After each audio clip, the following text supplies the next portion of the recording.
muito boa noite. Bom, estamos novamente aqui com esse programa maravilhoso para tirar informações de vocês. E hoje decidimos vir, né, eu e a Joslaine, para poder esclarecer que durante os programas anteriores, muitos clientes começaram a enviar as dúvidas, né, pedindo esclarecimento de alguns temas. Então hoje esse programa é mais para fazer um resumo dessas dúvidas dos nossos clientes de diversos temas do meio imobiliário. Meu nome é Joerri Fernandes. Joslaine Paião. Tudo que a gente traz aqui é sempre envolvendo imóveis. Só que hoje a nossa abordagem é umas dúvidas que surgiu principalmente na nossa região. Questão de IPTU para imóvel de posse, como que funcionaria. Muitas pessoas também, principalmente na parte de advocacia, inventário e divórcios envolvendo imóveis registrados em imóveis de posse, financiamento bancário de imóveis com RGI e a possibilidade de financiar um imóvel que tem posse ou não. Vários outros pontos que a gente vai, né, desenrolando aqui do financiamento também, porque sempre falamos que nós vendemos, né, a nossa imobiliária, no caso, vende casas tanto de posse quanto imóveis escriturados. E aí surgiu a dúvida a respeito de financiamento. Imóveis de posse, como que funciona o financiamento hoje no 2º Distrito ou até outras regiões que tenham posse, né? Búzios tem muitas posses, Rio das Ostras tem localidades que trabalham com imóveis de posse, Macaé, enfim. E como que funciona geralmente direto o financiamento com esses construtores? Assim como quando o imóvel ele é com financiamento bancário, qual também a porcentagem que os bancos financiam, como que funciona? Vou falar dos bancos privados, também a porcentagem hoje que a Caixa está financiando.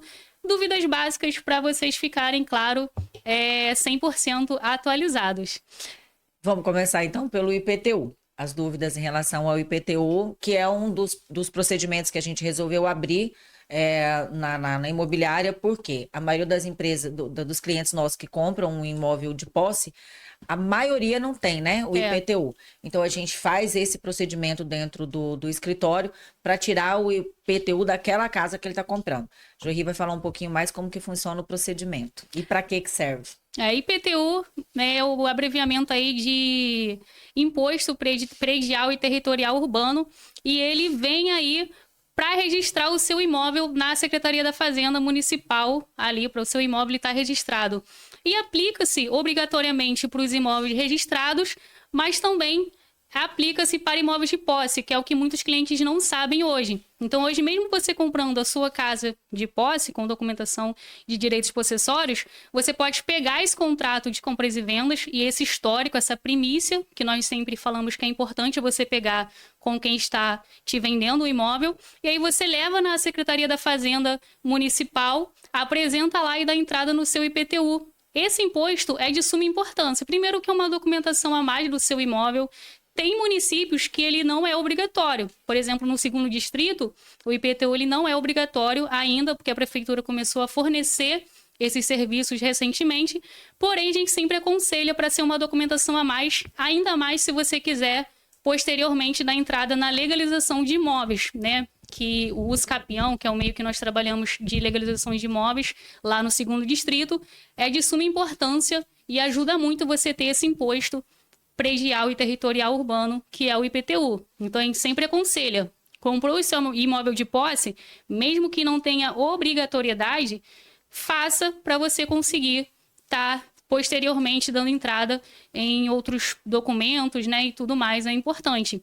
E ele é um imposto obrigatório nos imóveis escriturados, para você, quando vai vender ou comprar um imóvel que ele é registrado ali, tem a escritura e o RGI, no meio desse processo de transferência, você vai ter que também transferir o IPTU para quem está vendendo. Negativa, né, de que não tem débitos, tudo, isso é exigido no cartório. Em relação ao IPTU da posse, a gente fala a questão da usucapião. A usucapião, ela é realmente uma ação declaratória originária. O que é isso? A partir do momento que você tenha reconhecimento da usucapião, que você vai tirar o seu IPTU no seu nome e tudo. Em regra é isso.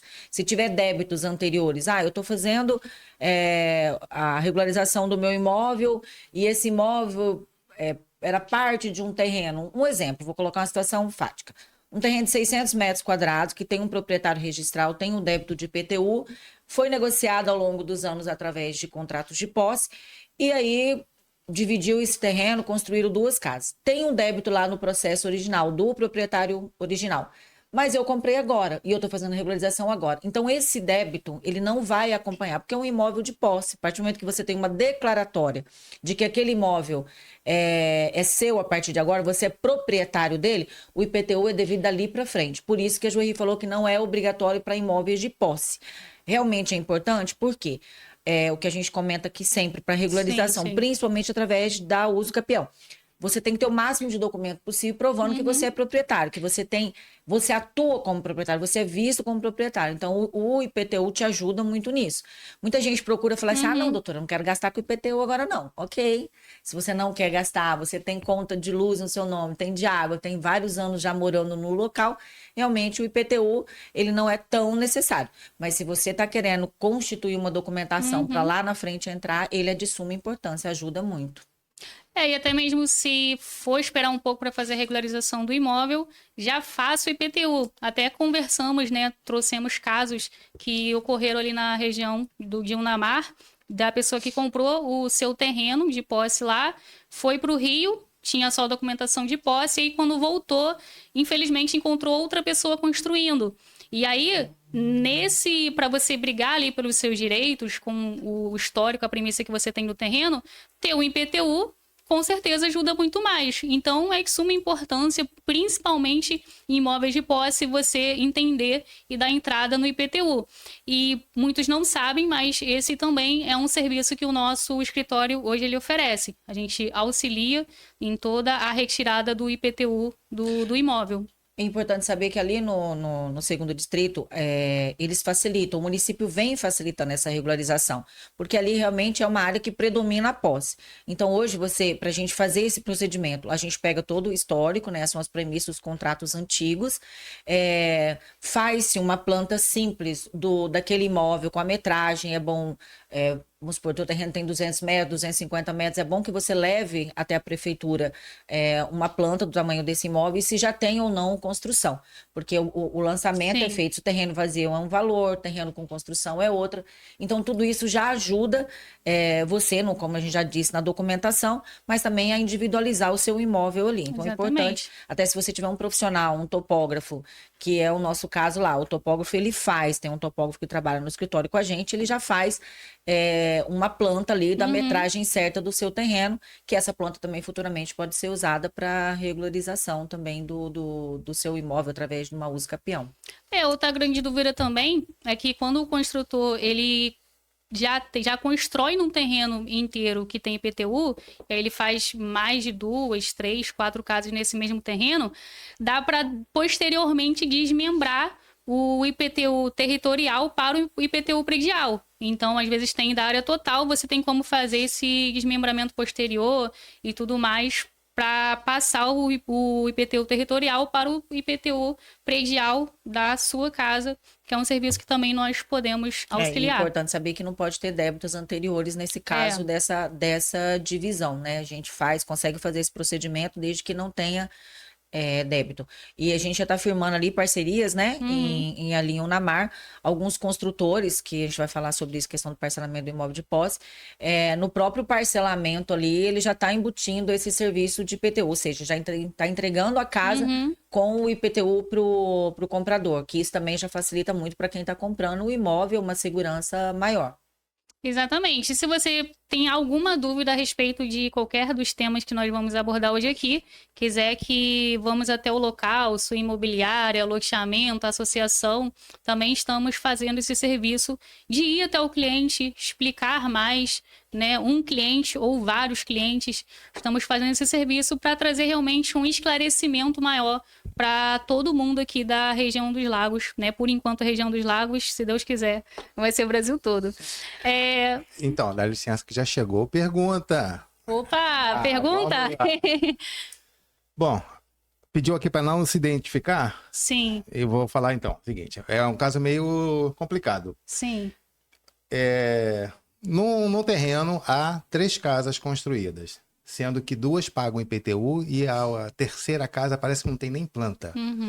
O proprietário faleceu, não fizeram inventário. Tem acho que mais de 10 anos que não se paga o IPTU de ambas as casas. E agora, para eles regularizarem, qual o procedimento? Mas o IPTU, deixa eu ver se eu entendi. O IPTU é um IPTU só para as 3 casas? Eles dividem entre eles? Não, pelo que eu entendi aqui, são 3 casas, sendo que 2 regularizadas e a última feita sem planta. Como houve o falecimento do pai, né, da pessoa que está dizendo aqui, eles querem fazer uma partilha. Sendo que uma já mora na residência há mais de 20 anos e a outra já foi comprada por terceiro. Eles entraram no acordo. Como ficaria a situação da terceira casa que não há planta e como eles podem regularizar o IPTU, se é que pode? Então, aí é a pergunta que ele está fazendo, mas a gente precisaria saber de um monte de outros fatores para conseguir dar uma resposta correta. Primeiro, essas 3 casas, elas são registradas ou é tudo posse? Se for posse e tiver IPTU de 2 e uma tiver com débito, se ela já tivesse se ela foi lá, cadastrou espontaneamente, tem o débito, ela vai ter que quitar isso perante a prefeitura. Porque se tem uma coisa que você pode perder seu imóvel até uma execução de IPTU, né? O imposto. Então, vai recair sobre aquele imóvel ali, pode sim, futuramente também até ter uma penhora do imóvel. Então, se ele tem já um IPTU e está com 10 anos atrasado, a melhor coisa que ele tem a fazer é ir na prefeitura, ver o que está na dívida ativa, o que não está, procurar um profissional que seja especializado nessa área, porque a gente consegue olhar se tem algum desses tributos que estão prescritos, que a gente consegue tirar e ver realmente o que deve na prefeitura. Não tem outro jeito. Ele vai ter que dar uma forma de pegar um refis, de fazer um parcelamento, tentar tirar fazer processo administrativo aí para tirar algumas multas e juros. Tem que ver, analisar o caso concreto. E aí sim ele consegue regularizar. Se for um terreno de posse, esse terceiro que comprou e está em nome do pai dele, né, que faleceu, se for posse, dá para fazer todos os herdeiros cedendo para ele. Não precisa nem passar por um processo de inventário. Só com essa cessão ele conseguiria fazer, tá? Porque é diferente de um imóvel registrado. O imóvel registrado, obrigatoriamente, tem que se fazer um processo de inventário legal ou no cartório. Ele está até perguntando aqui agora, que ele está assistindo, ele falou o seguinte, a terceira casa que não há planta, se houver assim, uma discussão entre os herdeiros querendo, ele pode pedir a demolição, digamos assim? Porque já que ela não consta? Não. Não, né? Não pode fazer isso, porque apesar de não existir juridicamente, ele vai responder por isso, porque o imóvel de fato ele existe. Se ele for lá e demolir e um dos herdeiros for denunciar, ele vai ter problema, vai ter que denunciar, indenizar a parte do outro. Apesar de não existir documentação, de fato o imóvel existe. E houve um investimento ali, então ele realmente não pode ir lá e demolir, não, por favor. Ele pode ter um problema até criminal aí. Não demole, por favor. A gente sempre fala antes de tomar qualquer decisão, sempre consulte o seu advogado para não piorar a situação e ver o que o processo cabível ali. E é bom que a gente já entrou até no segundo tema, né, que também é a questão de inventários aqui na região, divórcios também, tudo que envolve aí o meio imobiliário. E fala um pouquinho mais pra gente a questão de inventário, né, que muita gente tem muito medo quando fala. Quando o imóvel está em inventário, por exemplo, ele pode ser comercializado. Fala um pouquinho para a gente mais sobre esse tema. Então, o inventário, o imóvel, se ele tiver em processo de inventário para ele ser comercializado, tem várias particularidades. Se ele for um imóvel registrado e nesse inventário envolver menores de idade, a gente tem que ter, sim, uma autorização judicial para comercializar esse imóvel. Se o imóvel está em inventário, faleceu e for todo mundo maior de idade e tiver todo mundo de acordo, dá para se fazer no cartório, então é um procedimento relativamente novo, rápido e você consegue vender mais fácil. Agora, se for, por exemplo, 4 herdeiros e eles estão discutindo, brigando sobre aquele imóvel, obrigatoriamente a gente vai ter que ir para a justiça e aí não se consegue vender enquanto o inventário não resolver. Por isso que a gente vê vários prédios, às vezes a gente passa assim e fala assim, nossa, esse prédio está deteriorando, né? Está estragando, mas são prédios que estão em processo de inventário, então não tem muito o que se fazer. Agora, uma dúvida que surge muito lá, pessoas que falecem que têm vários imóveis na posse. E aí tem que partilhar isso, mas são imóveis que não existem. Então, você vai fazer como no cartório? Não tem jeito, porque o imóvel não existe no cartório. Não tem como o cartório fazer uma partilha de um bem que não existe, né? e aí a gente vai para o judicial. Aí eu falo por experiência própria. Teve inventários que eu consegui jogar na posse e fazer a partilha. E eu tive inventários em algumas comarcas que o juiz simplesmente não aceitou porque o imóvel não é regularizado. Então, não tinha como ele partilhar uma coisa porque sequer tinha prova de que aquele imóvel era daquelas pessoas. Porque um contrato de compra e venda ela não é uma prova de propriedade, né? Ela é um indício de prova. Então, o juiz simplesmente não aceitou o processo. Aí, olha o problema que nós tivemos. Caramba. Ou a gente regularizava todos os imóveis para fazer um inventário, ou a gente tinha que entrar num acordo com todos os herdeiros e cada um pegar um imóvel vender e resolver entre eles. E aí entra a questão da premissa. A premissa está em nome da pessoa que morreu. Caramba. Tem os filhos, não tem como a pessoa não tá mais ali para assinar. Então, ou seja, essa é mais uma das dificuldades de você não ter o imóvel registrado, né? Você até respondeu uma das perguntas que o cliente me fez, que eu ia trazer para justamente comentar, é se o imóvel de posse, ele pode entrar em inventário, né? Muitos clientes ainda acham que somente os imóveis escriturados podem entrar em inventário. Então, quando o imóvel de posse, ele pode sim ser colocado em inventário, né? Para fazer essa partilha de bens judicialmente. Isso. É uma pergunta do cliente que agora ficou esclarecida. E é importante também mencionar, não posso deixar de falar, que também é um serviço do nosso escritório. Nós fazemos aí a questão dos inventários, né? Partilha de bens. Então, se você tem um imóvel de posse, precisa colocar no inventário, pode nos procurar também, que, né, a doutora aí faz essa questão também. Tem uma pergunta, agora é minha. Lá no centro do Rio, estão vendo que vários imóveis que deveriam ser tombados estão sendo tombados, literalmente caindo ao chão.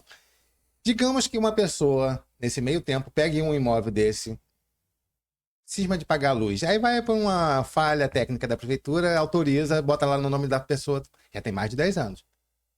A pessoa pode se dizer proprietária? Então, mas aí, quando é que foi tombado esse imóvel? Se foi tombado agora e a pessoa já tinha esse tempo antes do tombamento, ainda pode-se tentar um reconhecimento aí de propriedade. Mas se o imóvel já era tombado e essa pessoa entrou no imóvel, né, e começou, pediu luz, pediu tudo. Fatalmente. E mesmo o imóvel estando quase caindo, e a pessoa vai, vou reformar. E aí? É o que a gente vê muito com prédios públicos, né? A pessoa tá lá, o prédio tá desabando, entra alguém, reforma e fica morando, mas não caberia uma usucapião aí contra uma área pública, né? Não tem jeito, né? Então teria que ver, realmente analisar o caso. Quando é que foi tombado, quando é que não foi, e qual foi o tipo de decreto, né, que tombou, porque tem várias particularidades aí que tem que analisar. Mas a princípio, não tem como. Meio difícil. Porque não pode nem derrubar, né? E quando tá tombado, até a reforma é uma dificuldade, porque você tem vários critérios para poder obedecer no imóvel tombado. Você não pode trocar uma porta, você não pode, né, mudar uma fachada, é bem complicado. Imagina. Eu queria trazer, então, agora a questão do tema de financiamentos, né? Que é uma grande dúvida dos clientes. E vou até trazer aqui um assunto delicado, porque hoje as instituições financeiras, estamos falando dos bancos, sejam privados, sejam, né, pela Caixa Econômica, ou as cartas de consórcio, não financia imóvel com documentação de posse. Eu falo isso porque eu tenho 9 anos no ramo imobiliário e muitos dos meus clientes já chegaram até mim a respeito de imóveis de posse, falou que tinha uma instituição financeira tal que estava liberando uma carta de crédito, pediu 10, 15 mil de entrada e parcela de 500 e pouco e só precisava mandar a documentação e dar entrada. E eu sempre falei, isso não existe, infelizmente você vai cair num golpe. Quem não me ouviu, infelizmente, caiu. Então, hoje, as instituições financeiras, banco, consórcio, não financiam imóveis com documentação de posse. Precisa ter a escritura e o RGI. Então, isso também já responde a dúvida que os imóveis de posse, direto com as construtoras, não só em Unamar como em outras regiões, não fazem financiamento bancário, que é uma outra grande dúvida também dos clientes. Então, se não faz o financiamento bancário, automaticamente o construtor, os vendedores, eles não têm uma segurança ali de um financiamento. Mas, para a compra não ser somente à vista, eles buscaram uma outra forma de parcelamento, que é como? Diretamente com a construtora, diretamente com eles, né? Então, eles não têm nenhuma instituição financeira que estão ali ajudando, porém, eles financiam diretamente com eles, tanto que o cliente pode fazer com o nome negativado, não consulta se score nem nada. O que eles pedem é uma entrada um pouco mais alta, geralmente de 60%, em cima do valor do imóvel. Então, se o imóvel for 100, 200 mil, se for 100 mil, 60 mil de entrada. E a parcela que eles fazem, geralmente é em cheque, promissória ou até mesmo boleto bancário, ou até mesmo por depósito e guardar ali os comprovantes. Geralmente é a partir de 1.500. Tem alguns imóveis que destoam disso. Tem alguns imóveis aí que pedem, de repente, uma entrada de 50%, até uma entrada de 40%, mas aumenta a mensalidade. Aí eu posso pagar 2, 3 mil por mês, pagar uma intermediária semestral ou anual. O que é uma intermediária? Se for semestral a cada 6 meses, se for anual a cada 1 ano, você chega ali com 5, 10 mil para abater o valor final. O bom também desse financiamento direto é que também não tem aqueles juros bancários. Geralmente, os construtores põem de 10 a 20, 25 mil, dependendo ali da forma do pagamento, de acréscimo fixo, não uma coisa variável, uma coisa fixa. Então, se o imóvel for à vista 100 mil, você dê 60 mil e parcela de 1.500, ele vai para 120, só aquilo. Porque alguns tipos de financiamento tem reajuste do IGPM, tem outros tipos de reajuste, então nesse tipo de financiamento não ocorre. Então, imóveis de posse, se for diretamente com a construtora, eles facilitam dessa forma. Então, precisa ter aquela entrada de 60%. Claro, toda a proposta para ser passada, de repente, se você tiver uma mensalidade maior e uma entrada menor, aceita e financia dessa forma. E como que hoje financia, então, as casas com escritura e RGI? Que aí qualquer casa que tenha o registro, você pode fazer o financiamento bancário. Hoje, os bancos privados, eles estão financiando até 90% do valor do imóvel, Itaú, Santander, e o Banco da Caixa Econômica, esse ano, baixou de 80% para 70%. Então, você teria que ter 30% para dar de entrada, se for de imóveis novos, e baixou para 50% de imóveis usados. É claro que depende de uma análise de crédito, né? Sempre pedimos as documentações para passar para os bancos para fazer essa análise de crédito e ali vai sair o real valor que o banco vai te financiar.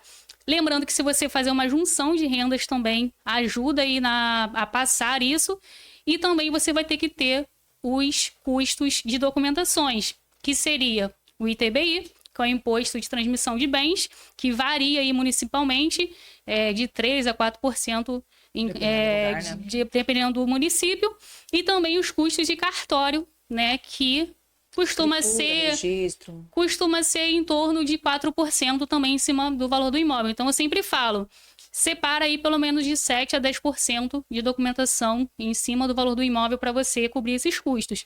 Uma informação também que muitos corretores não passam, muitos intermediadores não passam, que é relevante, eu sempre falo para os meus clientes, se é o seu primeiro imóvel, você pode ter 50%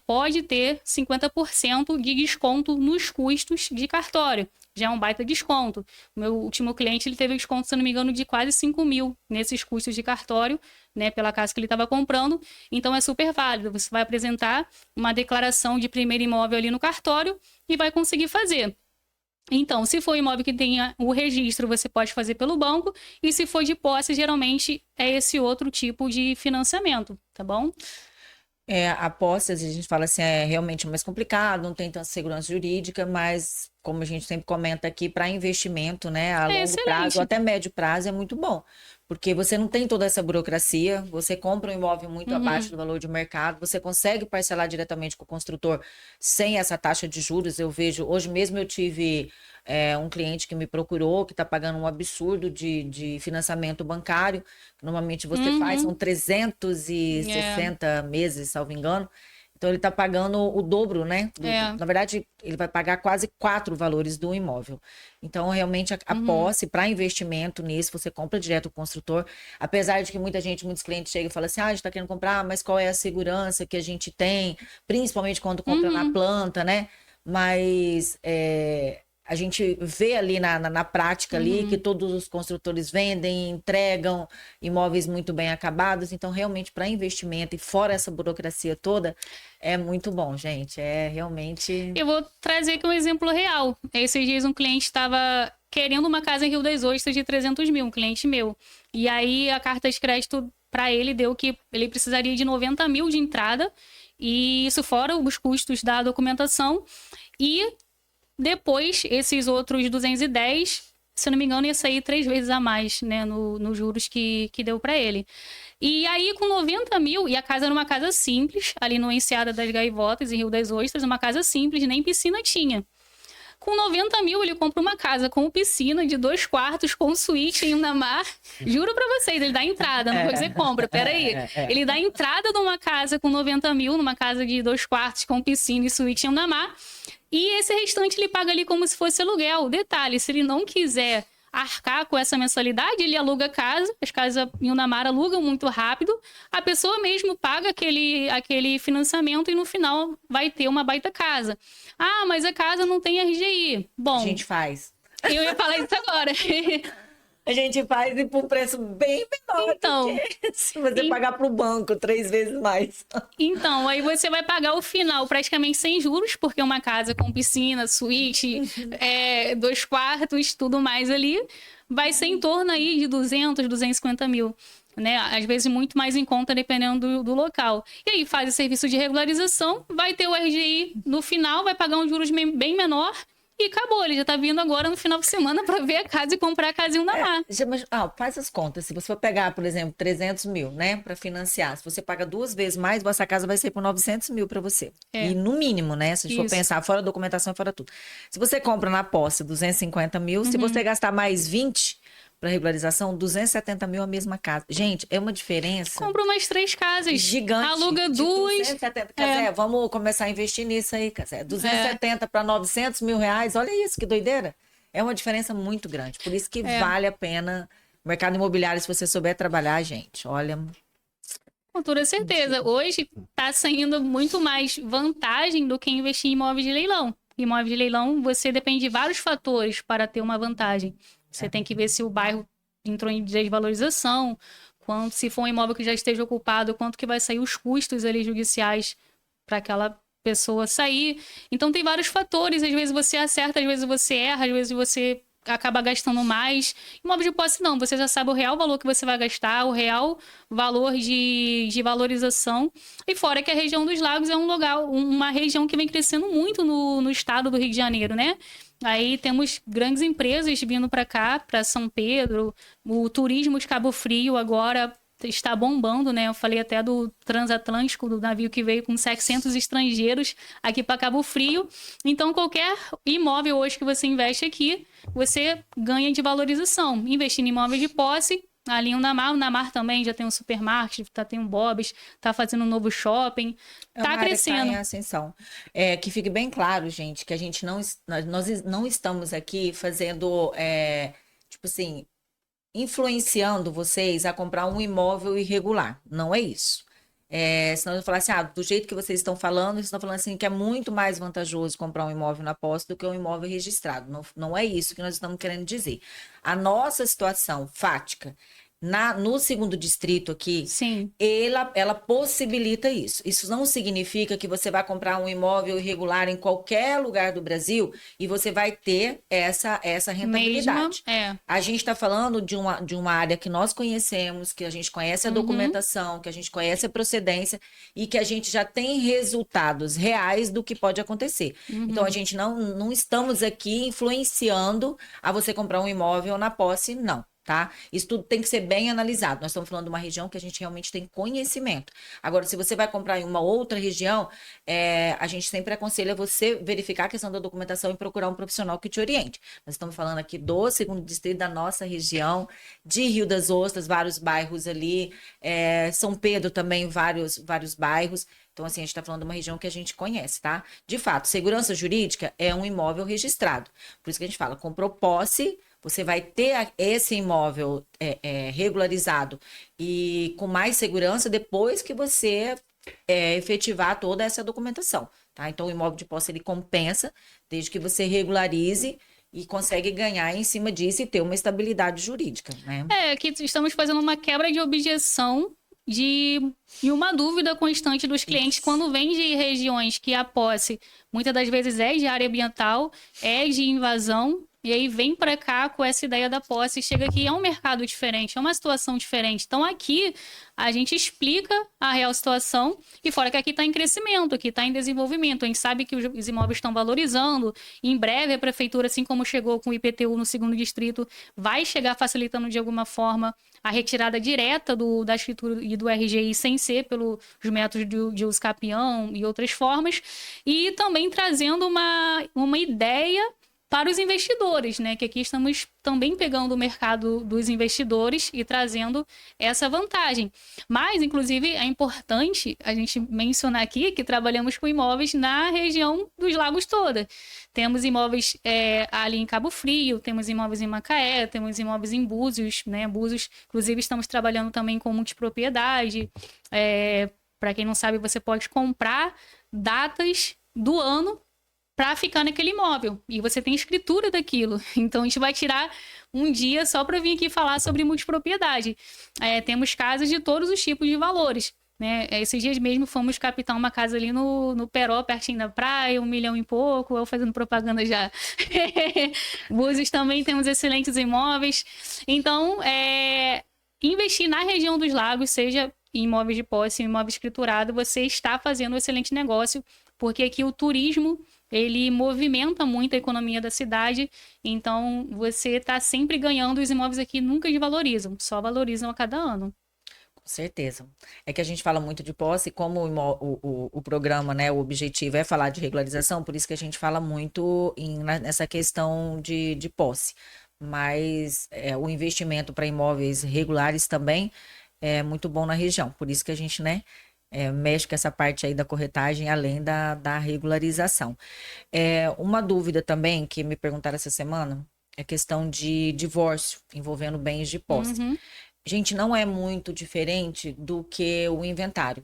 Se for um divórcio aí consensual e os imóveis forem de posse, é bem mais fácil também de resolver, óbvio, né? Cada um, a gente consegue fazer uma divisão ali e até um acordo desses bens extrajudicial, faz-se o divórcio oficialmente, e essa divisão de posse a gente consegue fazer até através de um contrato aí particular entre os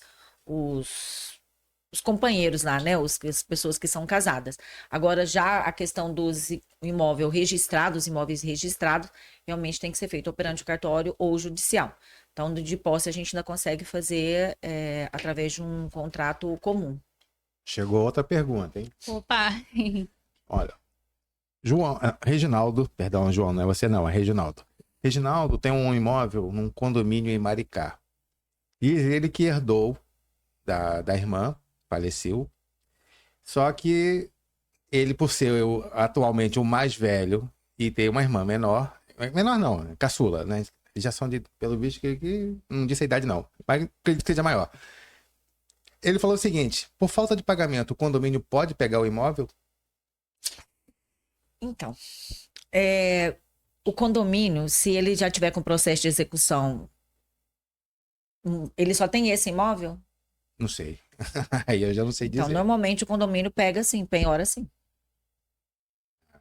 Então, é muito importante você ter dívida de condomínio. É uma das coisas que eu acho que mais é difícil de negociar. Eu acho o condomínio muito engessado em relação à negociação, à questão porque não é uma relação de consumo, né? O condomínio é uma relação normal, uma relação civil. Então, eu acho que é um das obrigações que você mais tem que cumprir. Porque não se aplica a questão de direito de consumidor. Ele pode sim vir a ter problemas com esse imóvel por conta das... Ele acabou de escrever aqui, ele falou que o imóvel está fechado há mais de 6, 7 anos. Ninguém vai visitar. O fato de estar fechado não isenta ele da obrigação de pagar condomínio. Tanto é que você compra um terreno vazio num condomínio fechado, a partir do momento que você toma posse daquele terreno, você tem a obrigação de pagar o condomínio daquele, né, mesmo não tendo construção. Ele pode deixar aí 10 anos fechado. Ainda mais se não estiver usando, é pior ainda, porque ele não vai ter nem argumentação de defesa, né? porque está abandonado. Aí vão entrar com uma execução, tentar penhora e não pode nem alegar bem de família, porque a casa não mora ninguém, olha que loucura. Então, realmente é uma situação preocupante. Ele teria que verificar uma negociação. Chegou uma pergunta aqui meio bizarra, mas eu vou ler. Olha, a dona Estela está falando o seguinte, o irmão dela havia comprado um terreno no cemitério, um jazigo. Oh, meu Deus. Acabou que ele morreu, né? E a família não tem... Ela tá falando que não pagou a manutenção, acho que não paga aluguel, não paga mais nada. Eles perdem também a morada eterna? Peraí. Mas ele foi enterrado nesse lugar? Foi. Pelo que eu entendi, foi. Ele morreu, né? Teve de ir pra lá. Olha, E eles abandonaram, pelo que eu entendi aqui. Eu vou ser bem sincera. Essa parte de terreno no cemitério, eu vou ficar devendo. Porque a gente tem que ser humilde quando Isso é assunto de outro não mundo. sabe. É porque eu não sei se a pote dali de pessoa... Não é minha especialidade. Assim, nunca aconteceu comigo, né? Eu posso até ou estudar isso e responder para ela. Vamos abranger essa área. Eu tenho até um cliente que tem um cemitério. Eduardo, depois você me explica essa situação. Mas, de fato, eu não sei se a pessoa já morreu, tá lá, qual é o... porque ela se ela falou tem que... um escapião daquele... eu sinto muito. Ela disse que o irmão comprou e, né, foi enterrado lá, porque ele faleceu. Eu sei, assim, não tenho certeza. Eu sei que tem uma taxa que você continua pagando para manter a pessoa ali, né? Até parece que agora tem um tempo que eles tiram os ossos, mas eu não tenho certeza. Então, eu não posso nem responder para ela. Eu imagino que se tem uma obrigação de pagar e não pagou... É tipo um condomínio, perde. então, um cemitério. Exatamente, né? Uma taxa. Agora, se morrer todo mundo da família, então, quem que vai pagar?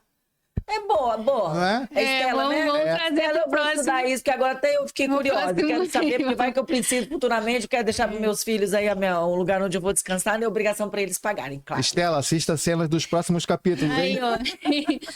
De fato, eu não sei. Uma dúvida também, né, que acredito que trouxemos já no bloco passado, no programa passado, mas ainda ficou.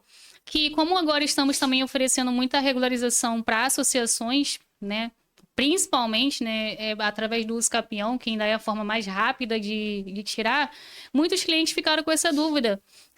Qual é as vantagens de entrar em grupo com esse processo de legalização?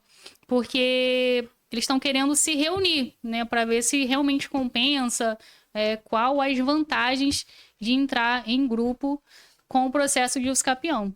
Então, acho que a gente comentou isso sim no programa. Eu não gosto de fazer ação coletiva, né? O que é uma ação coletiva? É juntar todo mundo e colocar num único processo. Aí o que a gente fala, fazer em grupo. Cada um tem o seu processo, porque cada um tem uma situação individualizada. Às vezes a pessoa comprou tem 3 anos, às vezes o outro já está há 10, então eu prefiro analisar e a gente entra em processos individuais. Qual a vantagem de você fazer um grupo junto com a associação? A associação, normalmente, ela já disponibiliza um monte de documentos que vai ajudar você a aprovar essa posse. A gente usa muito prova emprestada quando o processo é judicial de um para o outro. E se o processo for também de cartório, às vezes uma certidão ajuda para vários moradores, uma única certidão. Por exemplo, se eu vou tirar para uma pessoa uma certidão, aquela mesma certidão vai valer para 50. Então, os custos ela automaticamente diminui. E também até em relação ao escritório. A gente consegue fazer um trabalho melhor, conseguir até valores melhores, né, para essas pessoas.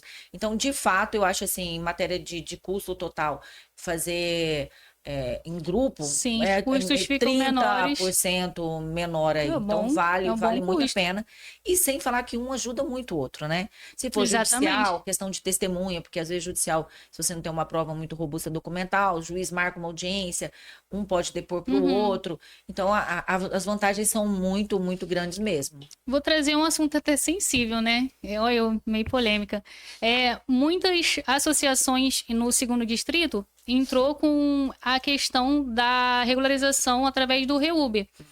E, infelizmente, se decepcionaram bastante, estão um tempo já esperando.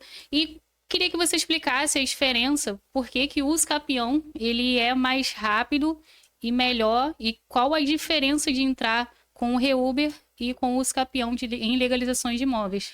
Então, eu não posso nem dizer assim que o usucapião ele é mais rápido, eu acho que ele é mais eficaz. Sim. Por quê? Porque às vezes o usucapião judicial, né, ele demora até um pouco mais. A questão da REURB, você junta todo mundo e você faz, por exemplo, o bairro. né? Ele vai dar entrada no município do bairro. Sim. Então, a REURB, ela tem uma participação direta do município. O município, ele tem que conceder muitas coisas, o município tem que ter uma infraestrutura. Aí você vai ter que analisar se é uma REURB social, que é para pessoas mais humildes, se é uma REURB específica, as pessoas com um poder aquisitivo maior, imóveis com valores mais elevados. Então, assim, a REURB junta todo mundo e faz pelo bairro, em nome do bairro ou da associação. Qual a desvantagem disso? Eu falo porque desde que saiu a lei da REURB, eu estudei muito sobre isso. Você deu palestra na OAB sobre a REURB, né? Isso, já dei palestra sobre o assunto. Então, assim, aqui na região, efetivamente, no meu ponto de vista, tá, não funciona. Não funciona porque os municípios, eles estão sobrecarregados, eles não têm pessoal específico para isso. Um monte de exigência que eles fazem acaba saindo muito mais caro para as pessoas que estão entrando nesse processo de REURB do que pessoas que fazem a uso capião. Eu não vi ainda aqui, pode ser que eu esteja enganada, se eu tiver, alguém pode até mandar aí, um processo de REURB concluído. Rio das Ostras começou pelo âncora, né? Na época ainda acho que era do Marcelino, ele começou pelo âncora. Eu me distanciei um pouco também, não sei como que tá o andamento de lá, se já foi concluído. Qual a vantagem da uso capião no meu ponto de vista? É a individualização. Você independe. A única manifestação que o município tem no processo de uso capião é dizer se ele tem interesse ou não naquela área. Se é uma área que pertence ao município, se o município tem interesse, por exemplo, de botar um prédio público ou uma praça, só isso. O município, ele não entra com nada. E tudo depende de você, ou da justiça ou do cartório. Então, você não precisa de ninguém, você não precisa ficar atrelado a ninguém, é o seu imóvel, é a sua metragem. Se você tiver um imóvel de 50 metros quadrados, o seu documento vai sair de 50 metros. Então, você não depende de ninguém. Você não precisa da atuação rápida e eficaz do poder público, principalmente municipal, né? E quem entrou com esse processo de REURB, pode entrar com esse processo de uso capião? Sim, pode. A pessoa que ela entrou num programa de REURB e quiser fazer uso capião, não tem problema. Ela vai conseguir resolver. Até a gente tem alguns casos, né, de pessoas que aderiram ao processo de REURB, mas infelizmente já está rodando aí desde 2021, 2022, não teve resultado nenhum, que a gente está fazendo a uso capião individualizado. E muitos já saíram. Sim, muitos já pagaram tudo, né? E assim, eu até entendo, porque não depende realmente só da empresa que implanta a REURB, mas o município... O município, quando depende dele, ele complica as coisas, é complicado. Então, é por isso que a gente fala muito do uso capião, que é uma forma mais individualizada e eficaz, né? Não vou dizer a questão de ser mais rápida, porque isso depende muito da via que vai entrar, se é judicial, extrajudicial. Mas eu acho que acaba que é mais rápido, né? Se você for pensar um processo de REURB de 2020, nós estamos em 2025 já e está ali parado. No escritório mesmo, a gente hoje está com 3 processos de REURB que veio de uma outra empresa. E assim, chegou um ponto que chega num túnel que não tem mais para onde você ir. O processo, ele veio todo meio que desregulado, com decisões desfavoráveis do município, porque o município tem que investir muito, né? Tem que tirar dinheiro para poder fazer aquilo. E muitas vezes você sabe que verba pública, tudo que envolve verba pública, tem uma certa dificuldade, né? Nem fala. Então a gente nada e morre na praia. Mas... Mais pergunta, hein? Opa! Deus, hoje o povo tá hoje o povo quer saber. Vamos lá. João tem uma casa e a prefeitura cisma de pegar aquele loteamento onde tem uma casa específica, ou 2 ou 3, desapropriar para construir uma praça, sei lá o que seja. A casa avaliada por ele está em 1 milhão. A prefeitura vai falar, não, vale 100 mil. Quem bate o martelo? Juiz. Literalmente. Literalmente. Porque isso acontece muito, né? Nesses processos de desapropriação, o poder público, ele sempre oferece lá embaixo. Então, o que eu acho que é a melhor coisa que ele tem a fazer? Procura um profissional, propõe uma ação, né? Pedindo uma avaliação judicial desse imóvel. Já faz também administrativamente já uma impugnação a esse valor que o município pretende pagar e entra, caso o município não adeque o valor, entra com processo de uma avaliação judicial para poder ser indenizado no valor realmente de mercado, porque perde-se muito.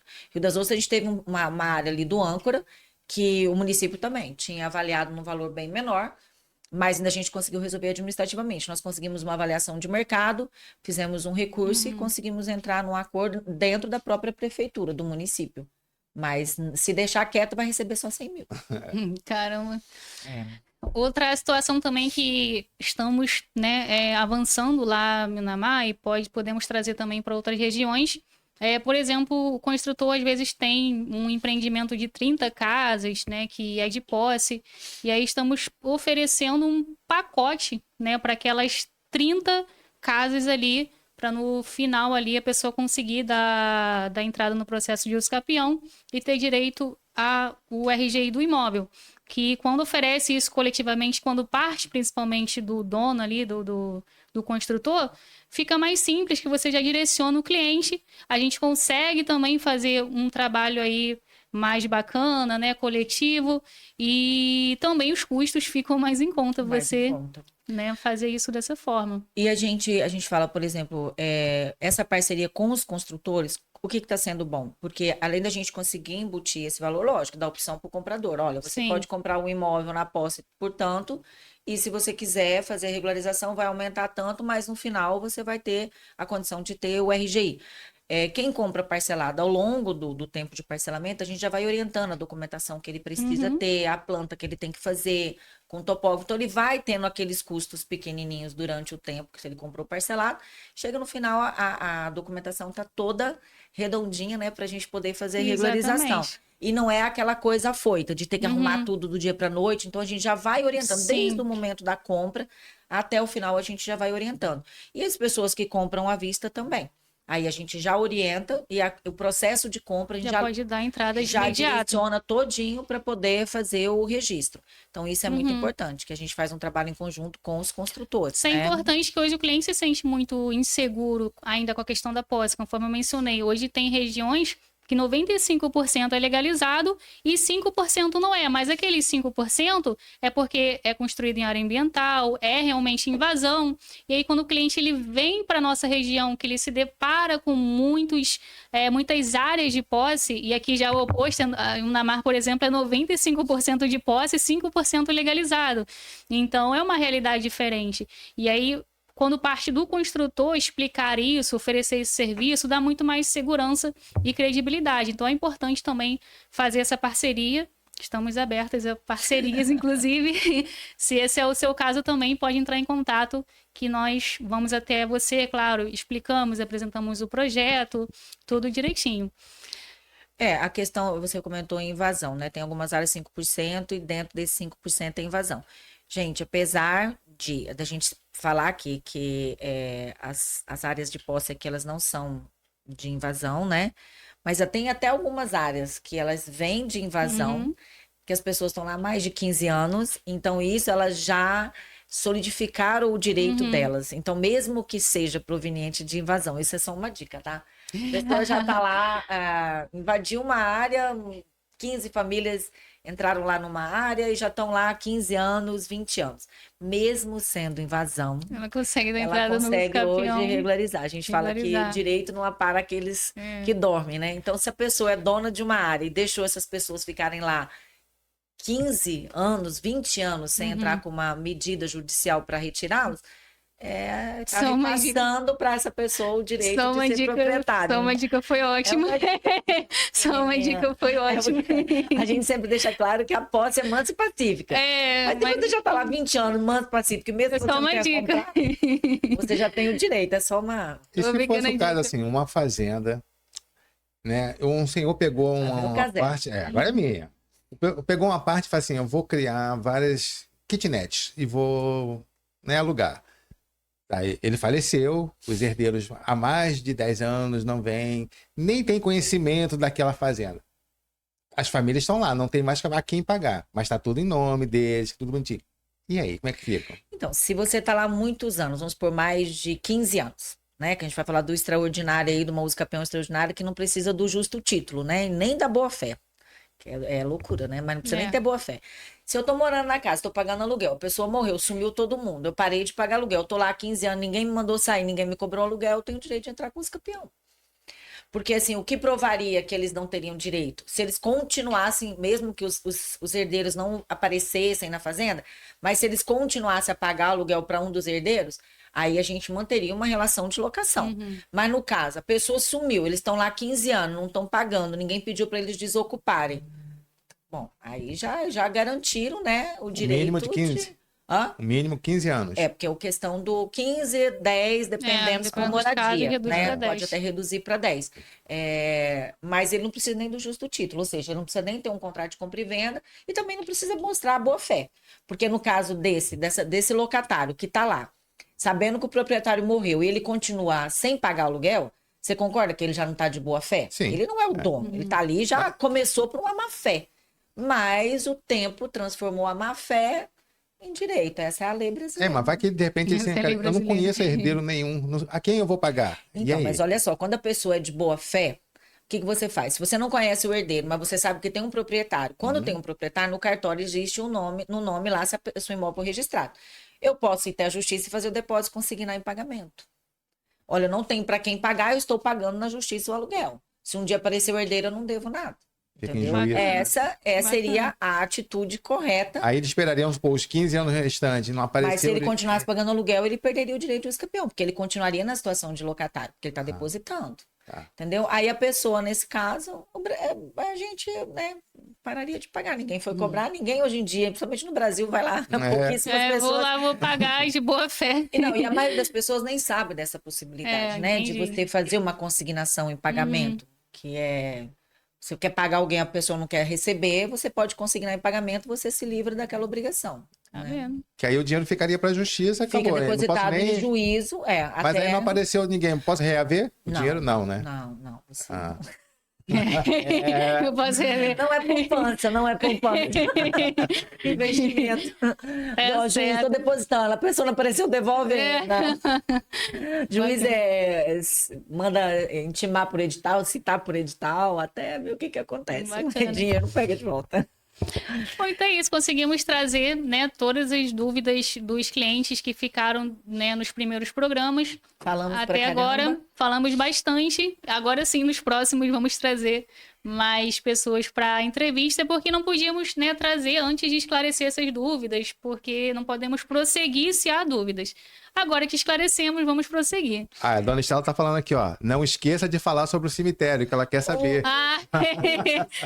Vou gravar um vídeo falando do cemitério. Caramba, realmente, eu preciso pesquisar isso. E você sabe que eu não vou nem conseguir dormir se eu não pesquisar isso hoje, né? Porque eu não descobri o que aconteceu. Eu vou pesquisar. Acho que tá dando nosso horário, né, Cazé? Chegou. É isso. Então, considerações finais. Muito obrigado a todas as perguntas. Cemitério no próximo programa vamos esclarecer. Minha lição de casa hoje. O programa foi lindo de morrer, viu? Obrigada. Semana que vem eu prometo trazer a resposta. E claro, se tiver mais alguma dúvida, pode nos procurar. Gente, o site da nossa imobiliária, para quem quiser pesquisar os imóveis, é www.jueripaião.com.br. Só jogar no Google, você vai ver lá todos os nossos imóveis. Querendo mais informações a respeito de regularização, divórcios, inventários, IPTU e qualquer outro serviço, dentro do site tem o telefone lá do escritório. Tem as redes sociais também, né? E tem as redes sociais. Conta do Juerri, pode ficar à vontade. Tem nossos telefones lá também, né? Caso queira mandar uma mensagem diretamente, pode ficar à vontade. A gente está aqui para tirar dúvidas. Isso. Muitos clientes têm a dúvida também se nós vamos até os locais, né? Sim. Onde você estiver, nós vamos. Não, depende. Sendo aqui na Terra. Sendo aqui na Terra. Se a pessoa também estiver presa e alguma coisa assim, já limita um pouquinho a nossa ida, né? Então, pensa um pouquinho antes de ir. Quase todos os lugares. Vou te falar, advogado é complicado. Eles sempre acham umas brechas onde não tem. Mas é que nessas brechas é que a gente acaba sempre levando a pior, né? Então tem que... Quando eu converso com a Ju, ela sempre, não, pera, mas se ver pelo esse ponto de vista, calma. Mas é bacana. Isso, gente. Obrigada. É isso, muito obrigada. E até o próximo programa. Semana que vem.